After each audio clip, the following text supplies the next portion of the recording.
నేను రాహుల్ వాళ్ళ అమ్మను. నా పేరు వనిత. మా అబ్బాయి మిస్ అయిందని 20 నాడు కంప్లైంట్ ఇచ్చినాం. అప్పుడు జూన్ 7 నాడు చనిపోయిందని సింగరాయకొండ కాడ తెలిసింది. అప్పుడు కూడా పోలీసులు రాలేరు. మా ఆయననే పోయి చూసుకొని వచ్చిండు తప్ప వాళ్ళు ఏం చేయలేరు. మేము రీల్స్ చేసుడుకు అక్కడ దాకా పోయి తెలిసింది.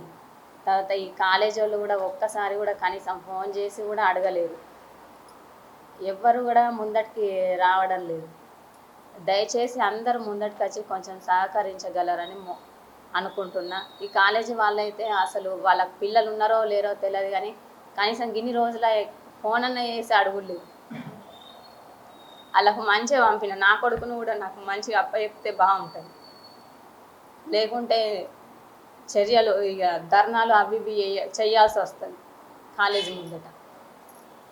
నా పిల్లని నాకు చెప్పుంది. లేకుంటే నేను ఎట్లా చెప్పినో నా కొడుకుని నాకు చెప్పాను. అట్లా నా పేరు అంకం రాజేశ్వర్.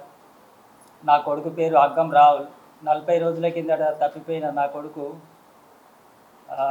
మొన్న 3 రోజుల కింద డిఎన్ఏ వచ్చింది. ఇట్లా వాళ్ళ అమ్మతో డిఎన్ఏ టెస్ట్ చేపిస్తే ఆ డిఎన్ఏ టాలీ అయింది, మ్యాచ్ అయింది. సో పోలీసులు శవాన్ని ఇచ్చేందుకు అంగీకరించారు. అయితే నిన్న సింగరాయకొండ నుంచి ఒక పోలీస్ బృందం ఇక్కడికి వచ్చింది. ఏది మన తెలంగాణకు వచ్చి ఇక్కడ కాలేజీ వాళ్ళని ఎంక్వైరీ చేస్తుండ్రట. వాళ్ళ కాలేజీ దగ్గరికి వెళ్ళి ఎంబీఎస్ఆర్ కాలేజీకి, మాతృశ్రీ కాలేజీకి వెళ్ళి మళ్ళీ నా దగ్గరికి కూడా వచ్చిండ్రు. ఇక్కడికి ఒక గంట సేపు నాతో కూర్చుని మాట్లాడినరు ఇక్కడ. సో ఇంతకుముందు కొన్ని మీడియా ఛానళ్ళు, పెద్ద ఛానళ్ళు ఏమన్నా వేసినాయి అంటే అవి ఇట్లా మన కాచిగూడలో అదృశ్యమై సింగరాయకొండలో శవంగా ఆత్మహత్య చేసుకున్న అంకం రాహుల్ బీటెక్ స్టూడెంట్ అని పెట్టిర్రు. అయితే సార్ మరి గిట్లెందుకు చేసిండ్రు, గిట్లెందుకు మెసేజ్ ఇచ్చిండ్రంటే మేము ఇంతవరకు అఫీషియల్గా ఏం మెసేజ్ నా హత్య అని చెప్పలేము, ఆత్మహత్య అని చెప్పలేము, అది వాళ్ళే వేసుకున్నారు, ఇట్లా మేము చెప్పలేమని సార్ చెప్పారు. సిఐ సార్ గారు చెప్పారు. మన సింగరాయకొండ సిఐ గారు చెప్పారు. ఇట్లా మన పెద్ద ఛానళ్ళు కొన్ని అది వాళ్ళకు తెలియకనే ఆత్మహత్య అని ఆల్రెడీ చిత్రీకరించే ప్రయత్నం చేసినాయి నా కొడుకును. అంత దూరము అట్లా బండరాయి కట్టుకొని అంత దూరం వెళ్ళి ఇట్లా ఆత్మహత్య చేసుకోవాల్సిన అవసరం లేదని నేను అనుకుంటున్నా.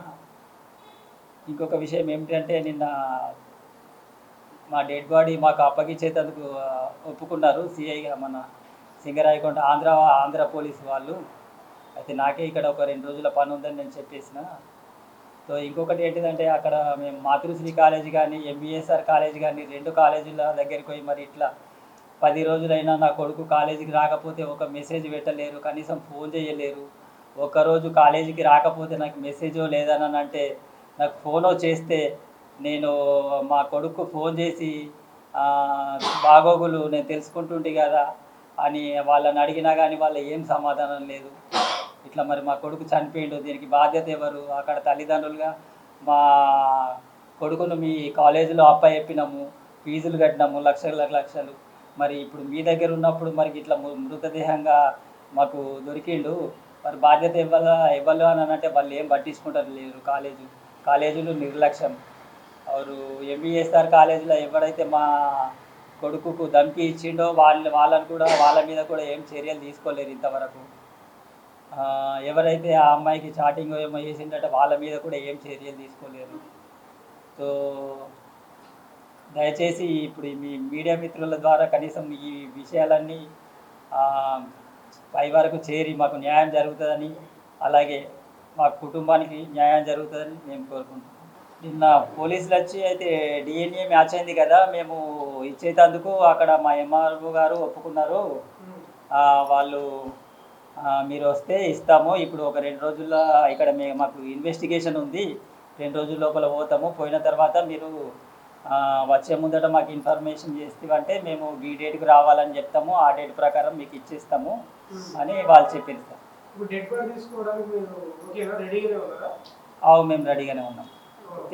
తెచ్చుకొని మా ఊళ్ళోనే మేము మా సాంప్రదాయం ప్రకారం అంత్యక్రియలు మేము చేసుకుంటామని మేము ముందే చెప్పినాము, ఇప్పుడు కూడా చెప్తున్నాం. తెచ్చుకునేందుకు సిద్ధంగానే ఉంటాం. మరి నిన్న పోలీసులు వచ్చారు కదా మా సింగరాయకొండ అక్కడ పోస్ట్ మార్టం రిపోర్ట్ వచ్చింది ఎందుకు అసలు అది అతేనా ఫైనల్ ఎఫ్ఎస్ఎల్ ఇంకా రాలేదని అన్నారు. ఓన్లీ ప్రైమరీ మాత్రం వచ్చింది కానీ ఫైనల్ రాలేదు. అందుకే మేము మీకు ఏం చెప్తలేము, ఇన్వెస్టిగేషన్ పూర్తి కంప్లీట్ కాలేదు కాబట్టి మేము ఇంకా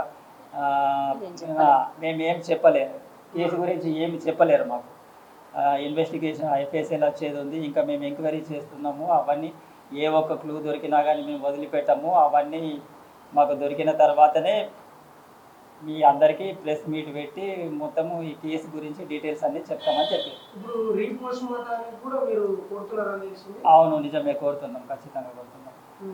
ఎందుకంటే మాకు అనుమానం ఉంది, అంత దూరం వెళ్ళి చావాల్సిన అవసరం లేదు నా కొడుకు అని మాకు అనుమానం ఉంది. అవరు ఈ మరి దాని వెనుక ఎవడన్నా పెద్ద తలకాయ ఉందా లేదంటే పెద్ద ఎవడన్నా పొలిటీషియన్ ఉన్నాడా మాకు తెలియదు కాబట్టి ఇక్కడ మాకు అంతగానం నమ్మకం అనిపించలేదు కాబట్టి మేము రీపోస్ట్ మార్టం కోరుతున్నాం.